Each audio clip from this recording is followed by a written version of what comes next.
Ang manugang kong trilyonaryo. Kabanata 556. Young Master Siegfried, sigurado po ba kayo rito? Oras na ng gabi. Natutulog na po ang master. Baka hindi mainam na istorbohin siya, alalang-alala ang sinabi ng butler, may pag-aalangan sa boses. Ngunit pinutol agad siya ni Siegfried Luo. Oo. Ipaalam mo sa lahat ng miyembro ng pamilyang Luo, mga nasa bahay man o nasa malayo. Kailangang makauwi sila agad. At kailangang makausap ko na ngayon ang master. Walang bahid ng pag-aalinlangan sa tono ni Siegfried. Malinaw ang bigat ng sitwasyon. Ang butler, na matagal nang naglilingkod sa pamilya, ay nakaramdam ng matinding kaba, may malaking mangyayari. Young master, ano po ba ang nangyayari? Tanong pa niya, di mapigil ang pag-uusisa. Tahimik na naglakad si Siegfried patungo sa likurang bahagi ng manor, ang pinakapusod ng lupain ng pamilyang Luo. Ito ang lugar na binabantayan ng mga armado at bihasang gwardiya. Tanging mga bagay na napakahalaga lang ang pinapayagang dalhin dito. Huminto si Siegfried sa may tarangkahan ng looban. Huminga siya ng malalim bago pumasok. Tumabi ang dalawang gwardiya, binuksan ang daan, at pinatuloy siya sa bulwagan sa loob. Sa loob ng bulwagang iyon, nakapwesto ang mga santong rebulto at altar ng kanilang mga ninuno. Tuloy-tuloy ang usok ng insenso. Sa isang sulok, nakaupo sa meditasyon ang matandang si Lord Rochi, personal na tagapaglingkod ng matandang amo. Lumuhad si Siegfried, yumukod sa harap ng altar, at saka nagsalita ng magalang. Lord Rochi, kailangan ko pong makausap si Lolo. Napaka-urgent po. Matagal bago sumagot si Lord Rochi. At nang magsalita siya, malamig ang kanyang tinig. Natutulog na ang matanda. Maliban na lang kung ito'y usaping buhay at kamatayan, huwag siyang istorbohin. Tumindig si Siegfried, mas pinatindihan pa ang pananalita. Lord Rochi, ito'y tungkol sa pagbagsak ng pamilyang Fang. Ngayon ang pagkakataon natin. Napakunot ang noo ni Lord Rochi, kita sa mata ang pagkabigla. Totoo ba yan? Sino ang umatake sa pamilyang Fang? Muling yumuko si Siegfried at binigkas ang isang pangalan, mabigat, puno ng bisa. Andrew Cheng. Napabangon si Lord Rochi, ang mga matay naging matalim. Anong sinabi mo? Sino raw? Tumango si Siegfried, seryoso at walang bakas ng pagbibiro. Hindi na nag-aksaya ng oras si Lord Rochi. Agad siyang tumungo sa kaloob-loobang silid upang gisingin ang matandang ama ng pamilya, si Simeon Luo, isang payat at mahina ng matanda. Master, nais po kayong makausap ni Siegfried. Sabi niya'y napakahalaga nito. Makalipas ang ilang minuto, lumabas si Simeon Luo. Ay nalalayan siya ng isang dalagang katulong. Mapatla ang kanyang mukha, at bakas ang pagod ng mga taon. Ngunit sa ilalim ng mahina niyang panlabas, naroon ang matalas na isipan at pusong bihasa sa larong kapangyarihan. Siya ang utak ng pamilyang Luo, ang nagluklok sa kanila sa rurok ng lipunan. Uubo-ubo siyang tumingin kay Lord Rochi. Ang munting Siegfried. Gabi na. Anong mahalagang balita ito? Master, ani Lord Rochi? Sabi ni Siegfried Luo, bumabagsak na raw ang pamilyang Fang. May umaatake sa kanila. Biglang lumiwanag ang mga mata ng matanda. Napaupo siya ng tuwid, parang muling nabuhay ang kanyang lakas. Sino? Malakas niyang tanong. Andrew Cheng. Nanigas si Simeon Luo. Isang kisap mata, nagninggas ang apoy sa kanyang mga mata. Tipunin ang buong pamilya. Ngayon na rin. Tumango si Lord Rochi. Master, nakahanda na po. Si Siegfried na mismo ang nag-utos. Tumingin si Simeon Luo kay Lord Rochi na may labis na kasiyahan. Ang apo kong si munting Siegfried, karapat-dapat siyang mamuno ng pamilyang Luo. Muling yumuko si Lord Rochi, buong galang. Habang dumarating isa-isa ang mga miyembro ng pamilya sa gitnang bulwagan. Nag-ulat si Siegfried, Lolo, kagagaling ko lang po kay Young Master Cheng. Gagawin na niya ang pagsira sa pamilyang Fang. Inutusan niya akong putulin ang lahat ng ugnayan natin sa kanila. Malakas ang pagkalabog ng kamao ni Simeon Luo sa mesa. Putulin. Agad-agad. Tila'y biyayang bigla ang dumating. Sa pagbagsak ng pamilyang Fang, lilito ang puwang sa kapangyarihan, at ang pamilyang Luo ang nasa tamang posisyon para punan ito. Regalo ito mula kay Andrew Cheng. Isang tinig ang sumunod, Master, narito na po ang lahat. Tumayo si Simeon Luo, ang mga matay nagninangas ng ambisyon at determinasyon. Humarap siya sa kanyang pamilya, at malalim ang kanyang tinig. Ang pamilyang Fang ay bumabagsak. Si Andrew Cheng ang kumikilos laban sa kanila. Ang sandaling ito, ay pagkakataong inaantay natin. At kung tayo'y kikilos ng tama, ang pamilyang Luo ay magiging higit pa sa dati nitong katayuan. Mas mataas. Mas makapangyarihan. Samantala, sa isang ospital. Tahimik ngunit puno ng pangil ang boses ni Andrew Cheng habang nakikipag-usap sa telepono. Uumpisahan ko na ang pagwasak sa pamilyang Fang.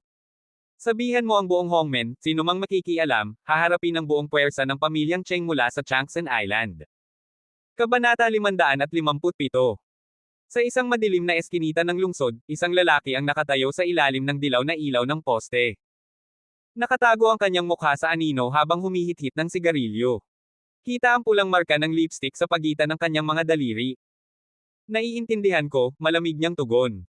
Binaba niya ang tawag, sa katumangala sa madilim na kalangitan. Ang pamilyang Fang. Ang Hongmen. Mga hanggal na nagpapanggap na makakatapat kay Young Master Cheng. Ilang oras ang lumipas. Sa isang matayog na gusali sa Amerika, ang punong tanggapan ng Hongmen Chamber of Commerce, isang lalaking nakasuot ng saya na Amerikana ang bumaba mula sa itim na Mercedes. Tumitig siya sa napakataas na gusali, may bahagyang ngiting mapanukso sa kanyang labi. Dahan-dahan niyang inalis ang kanyang salamin sa mata, nagliliyab ang malamig niyang tingin. Dalawang malalaking puting gwardya ang hamarang sa pasukan. Sorry, sir. Bawal ang mga hindi autorisado. Nangingibabaw ang pangungutya sa kanilang tono. Hindi siya sumagot. Tahimik siyang naglakad patungo sa pinto. Isang suntok sa bawat isa, bagsak ang dalawang gwardya, lumipad ang kanilang mga katawan palusot sa salaming pintuan, sabay sabog ng mga basag na bubog. Sa loob, nagkagulo ang mga security personnel. Tumakbo silang lahat patungo sa lalaking walang takot. Ngunit nagtaas lamang siya ng gitnang daliri at ngumisi. At doon nagsimula ang impyerno. Mabilis siyang gumalaw. Walang inaksayang kilos. Isang malupit na sining ng pakikidigma ang isinayaw ng kanyang katawan, suntok, sipa, bitaw, bagsak. Isa-isang nagbagsakan ang mga gwardya. Wala ni isa ang nakatagal. Nang matapos, tahimik siyang pumasok sa elevator at napabuntong hininga. Mukhang kailangan kong linisin ang bawat palapag. Ding! Pagbukas ng pinto sa susunod na palapag, sasalubong sa kanya ang panibagong grupo ng mga armadong gwardya, puti at asyano, may mga baton, may mga patalim. Patayin siya! Sigaw ng isa. At muling lumaganap ang kaguluhan. Isa itong sayaw ng karahasan, isang malupit na koreografya ng kamatayan. Ang lalaki sa sayan ay parang aninong hindi mahuli, mabilis, malupit, walang awa. Sa mga security camera, isa lamang siyang anino sa gitna ng mga bangkay, papaitaas ng papaitaas. Makalipas ang kalahating oras, muling bumukas ang elevator. Duguan ang puting damit ng lalaki, ngunit wala pa ring bakas ng pagod sa kanyang mga mata. Sa harap niya, isang walang katapusang pasilyo, paan ng panibagong hanay ng mga gwardya. Tahimik niyang nilabas ang telepono at tinawagan ang isang numero. Young Master Cheng, mahinang sabi niya, mukhang buong Hongmen Chamber of Commerce na ang napatulog ko. Anong susunod? Sa kabilang linya, nakahiga si Andrew Cheng sa damuhan ng kanyang bilya, kalmadong tumugon. Bahala ka na. Tapos na ang pamilyang Fang. Ibigay mo na ang nalalabing basura sa mga luo. Sumiklab ang malamig na galit sa mga mata ng lalaki. Patay silang lahat. At muli siyang gumalaw, isang bagyong buhay, isang sigwang may laman at buto. Walang makapigil. Isa-isang nabura sa daan ang mga nagtatangkang hamarang. Hanggang sa makarating siya sa huling palapag. Sa harap niya, magarang gintong pintuan ng opisina ng chairman. Sa likuran niya, bangkay, duguan, walang malay. Isang eksena ng malagim na paglilinis. Bumukas ang pinto. Nakatayo roon si Cornelio Fang, ang pinuno ng panloob na lupon ng pamilyang Fang. Nakaharap siya sa isang malawak na bintana, at nang bumaling siya, bakas ang takot sa kanyang mukha. Sino ka? Pautal niyang tanong. Dahan daw ang lumapit ang lalaki, malamig ang boses. Andrew. Andrew Cheng. Biglang nanlamig ang katawan ni Cornelio Fang. Alam niya ang pangalang iyon. Kabanata 558.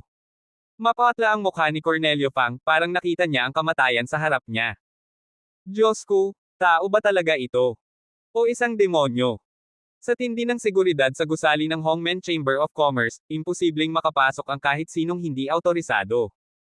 Pero ang lalaking ito, si Arthur Ling, ay nakarating sa pinakaitaas na palapag ng walang ni isang gasgas. Nakakatakot ang kakayahan niya.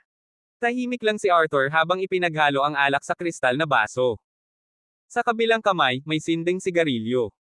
Pasimpleng nanonood, tila inaabangan ang susunod na kilos ni Cornelio Fang.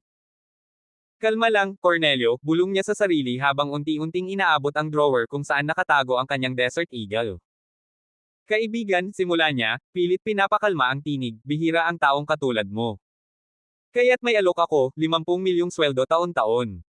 Lahat ng benepisyo, sayo na rin. Malaki-laking halaga iyon.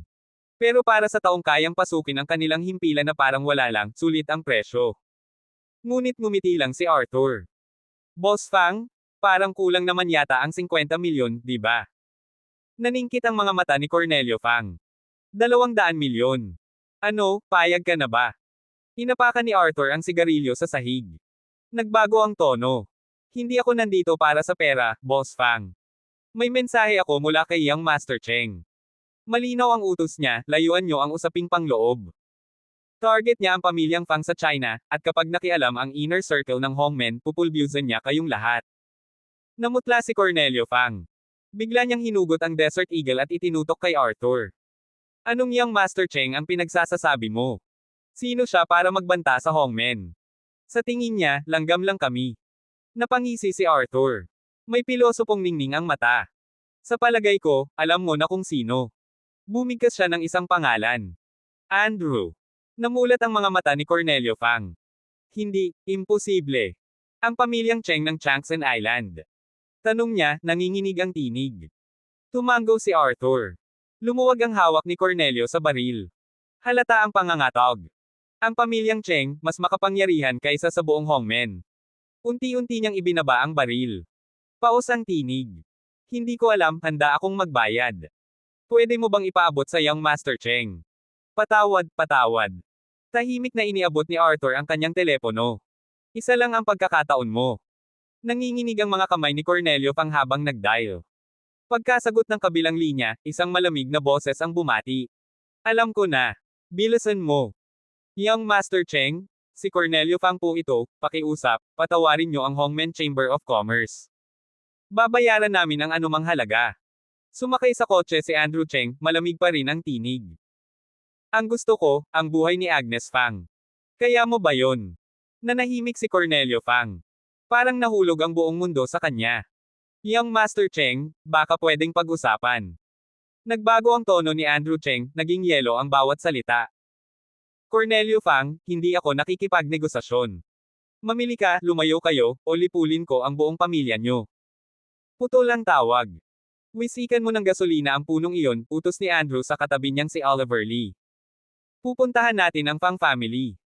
Agad silang bumiyahe patungong Ninghay, sa tinubuang lugar ng pamilyang Hong. Sa mansyon, abala ang mga tauhan. May sensi ng seguridad. Malinaw, may malaking panganib na paparating. Anong meron? Bakit bigla tayong pinatawag? Bulong ng ilang miyembro ng pamilya habang nagsisiksikan sa malaking bulwagan. Dumating si Claudio Fang, ang leader ng outer circle ng Fang family at kalahating kapatid ni Cornelio Fang. Mabigat ang mukha nito. Tinawag ko kayo para sa isang mahalagang anunsyo, may puwersang gustong pumatay sa atin. At ngayong araw lang, pinutol ng pamilyang Luo ang lahat ng ugnayan sa atin. Tahimik ang buong silid. Walang umimik. Parang nabalutan ng takot ang buong paligid. Alam ng lahat, nasa bingit na sila ng kapahamakan. Kabanata 559. Tahimik ang buong silid matapos magsalita si Claudio Fang. Isang iglap ng pagkabigla, at pagkatapos ay biglang sumabog ang silid sa ingay ng pagkadismaya at galit. Pinuno, seryoso ka ba? Binuwag ng pamilyang Luo ang ugnayan natin. Anong klaseng kataksilan ito? Tinulungan na, tinalikuran pa. Tinalo ng bangka matapos tumawid sa ilog. Lintik na pamilyang Luo. Pinutol ang kasunduan ng kasal. Mapapahiya sila. Ang lahat ay nakatutok sa naputol na kasunduan sa pagitan ng pamilyang Fang at Luo. Walang pumansin sa unang sinabi ni Claudio Fang na may taong umaatake sa pamilyang Fang. Para sa marami, imposibleng may manggahas na salakayin ang kanilang pamilya. Ngunit may ilan na mas matalas ang paningin. Napansin nila ang matinding lungkot sa mukha ni Claudio Fang, at ang tiyempo ng pagtalikod ng pamilyang Luo, kasabay ng mga sunod-sunod na pangyayaring tila may tumutugi sa kanila. Iisa ang lohikal na paliwanag, may banta, at ang banta ay malaki, masyado para sa kahit sa pamilyang Luo. Pinuno, sino ang umatake sa pamilyang Fang? Singit ng isang miyembro, na POM unit sa kaguluhan. Muling lumubog sa katahimikan ang buong silid. Kian, anong sinasabi mo? Sa palagay mo ba may lakas loob ang sinuman para hamanin tayo? Mariing tanong ng isang lalaki, may bahid ng pangungutya ang tinig. Ang mahalaga, ayusin muna natin ang gulo dulot ng pagtataksil ng mga luo. Sigaw ng isa pa. Pero mariing sumagot si Qian Fang, mga hanggal. Hindi nyo ba nakikita? Kaya tumiwalag ang mga luo ay dahil may taong umatake sa atin, at takot na takot sila. Natahimik muli ang silid. Lahat ng mata, ngayon ay kay Claudio Fang nakatutok. Pinuno, totoo ba ito? Dahil ba sa takot kaya tumiwalag ang mga luo? Tanong ng isa, halos hindi makapaniwala. Malalim ang buntong hininga ni Claudio Fang bago siya sumagot, oo. Hindi dahil sa kasunduan. Hindi dahil sa kapritsyo. Tumiwalag ang pamilyang luo dahil may umaatake sa atin. Parang dumaan ang isang bagyo sa loob ng bulwagan. Pati ang pamilyang luo, na may sariling kapangyarihan at reputasyon, ay napilitang umatras. Ibig sabihin, ang banta ay hindi basta-basta. Imposible. Sino ang may lakas ng loob na hamanin ang pamilyang Fang? Bulalas ng isa, ayaw pa ring magpadaig sa katotohanan. Ngunit tumayo si Claudio Fang, mariin ang mukha at mabigat ang tinig. Ito ang pinakamalaking krisis na kinaharap ng ating pamilya sa loob ng isang siglo. Kailangan nating paghandaan ang pinakamasama. Tahimik. Sobrang tahimik. Parang binanlian ng malamig na tubig ang lahat. Hindi makapaniwala ang mga miyembro ng pamilya na mismong kanilang leader ang nagsabing maaaring maguno ang pamilyang Fang. Sa sandaling iyon, may dumating na grupo ng mga tauhan ng pamilya, may bitbit na stretcher. Napatigil ang lahat. Nakahiga rito si Felix Fang, ang pangalawang patriarch ng pamilya. Mapotla, halos walang malay, at humihinga lamang sa tulong ng oxygen mask.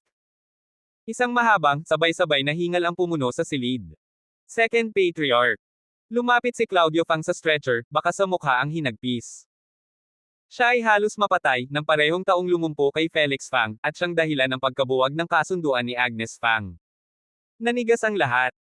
Ang parehong taong humamon noon, muling umatake, at ngayong halos pinatay ang isa sa pinakamalalakas sa kanilang pamilya. Hayop siya. Kailangang maghayganti tayo. Walang sino man ang pwedeng manakit sa pamilyang Fang ng ganyan. Babayaran niya ito ng buhay. Ngunit habang ang ilan ay galit na galit, mas marami ang nanahimik, ramdam ang bigat ng sitwasyon. Muling nagsalita si Claudio Fang, mabigat ang bawat salitang lumalabas sa kanyang bibig. Ang second patriarch ay nasa bingit ng kamatayan. Si Felix Fang ay lumpo. Ang kasunduan sa pamilyang Luo ay wala na. Lahat ito ay gawa ng iisang tao, Andrew Cheng, isa sa 108 guardians na binanggit ni Yuhan Fang. Tingin nyo ba, kaya pa natin ito? Tahimik. Sobrang tahimik. Ang pangalang iyon, Andrew Cheng, ay parang sibat na tumarak sa puso ng bawat isa. Isa sa 108 guardians. Isang alamat. Isang halimaw. Pinuno, maaari ba tayong, sumuko na lang? Tanong ng isang miyembro, halos hindi marinig sa sobrang hina. Umiling si Claudio Fang. Hindi sapat ang panlabas na puwersa. Kailangan ko ng kontaken ang inner circle. Doon lamang bahagyang nakahinga ang ilan. Ang inner circle, isang lihim na samahang internasyonal, may mas malalim na koneksyon at mas makapangyarihang puwersa. Kung may makakaligtas sa kanila sa unos na ito, iyon na lamang ang natitirang pag-asa. Ngunit bago pa man sila muling makapagsalita, namutla si Claudio Fang. Hawak ang telepono, nanginginig ang kamay. Tumawag si Cornelio Fang. At ang balita sa kabilang linya, ay higit pa sa bangungot. Kabanata 560. Napakabigat ng katahimikan sa silid habang nagsisimula ng tawag si Claudio Fang. Halatang kabado, nanginginig ang boses. Kuya, may masamang balita. May umaatake sa Fang family dito sa China. Dahil dito, tuluyan ng kumalas ang pamilya Luo sa atin. Kabilang na si Agnes Fang. Naputol na ang kasunduan sa kasal. Muntik nang mapatay ang pangalawang patriarch. Malubha ang banta. Baka kailanganin natin ng tulong. Ngunit bago pa niya matapos ang sasabihin, isang galit na sigaw ang sumambulat mula sa kabilang linya. Si Cornelio Fang, na patuloy na nakaluhod sa harap ni Arthur Ling, ay sumabog sa galit. Claudio, may mukha ka pang tumawag sa akin pagkatapos ng kaguluhang to. Umabot na to sa punong tanggapan ng Hongmen Chamber of Commerce. Pinagbawalan tayong makialam, o tayo ang paparusahan. Parang kidlat na bomb alot sa buong silid ang revelasyon. Umabot na pala ang panganib sa pinakataas ng Hongmen. Kuya, anong ibig mong sabihin? Narating na nila ang punong tanggapan ng Hongmen. Tanong ni Claudio, tila hindi makapaniwala. Ito'y kagagawan mo. Ayusin mo yan ng mag-isa. Hindi kami makikisangkot. Huwag niyong idadamay ang Hongmen. Galit na tugon ni Cornelio, tagos hanggang buto ang galit sa boses niya. Alam niyang hindi nila kayang banggain ang Cheng family, mas pinili niyang putulin ang ugnayan at iligtas ang loob ng samahan. Namutla si Claudio. Hindi niya inaasahang ganito kabigat ang magiging tugon ng sarili niyang kapatid. Babala ba ito? O sadyang pagpapabeye sa kanilang mga nasa panlabas na bilog? Cornelio Fang. Anong ibig mong sabihin? Pamilya tayo. Kahit gaano sila kalakas, hindi ba natin sila kayang labanan? Sigaw ni Claudio, halos lumalabas na ang ugat sa leeg sa tindi ng galit. Lahat ng miyembro ng Fang family sa silid ay nagngangalit, ramdam ang pagkakanulo. Kinamumuhian ng inner circle ang outer circle. Ginagamit lang nila ang sitwasyong ito para tuluyan tayong itapon. Lintik na Cornelio na yan. Iniwan tayo sa ere. Pinuno, kalimutan na natin siya. Tayo na ang kikilos para sa pamilya. Isang malakas na kalabog ang umalangaw-ngaw nang ihampis ni Claudio ang kamao sa mesa. Cornelio Fang. Simula ngayon, putol na ang ugnayan natin. Ikaw na ang bahala sa Hongmen, at kami naman sa sarili naming laban. Hinagis niya ang telepono at nabasag ito sa sahig. Tumayo siya, tigas ang tindig, at nilingon ang buong pamilya. Hindi tayo tutulungan ng inner circle. Tayo-tayo na lang ang aasahan. Ito na ang pinakamalaking krisis na hinarap ng Fang family sa loob ng isang siglo. Handa kami, pinuno. Ipaglalaban namin ang Fang family hanggang kamatayan. Pumuno sa silid ang apoy ng matinding paninindigan.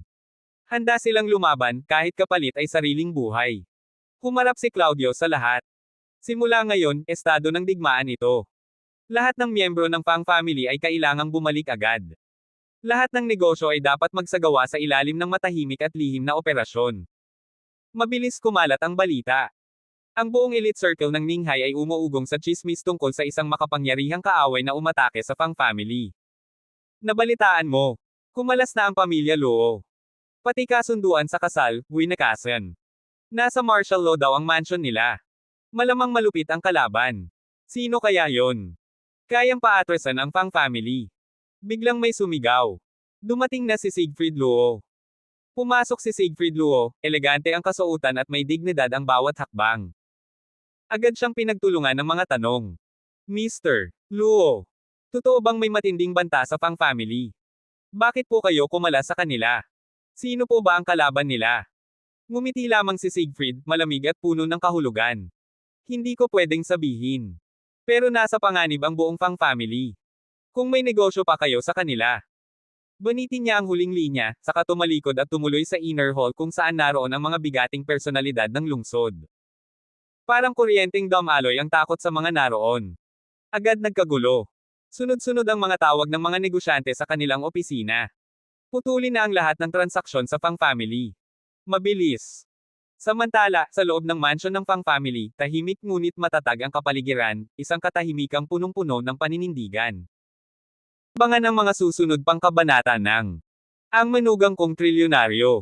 For more updates, please subscribe to my YouTube channel and don't forget to like and share. Thanks for your support.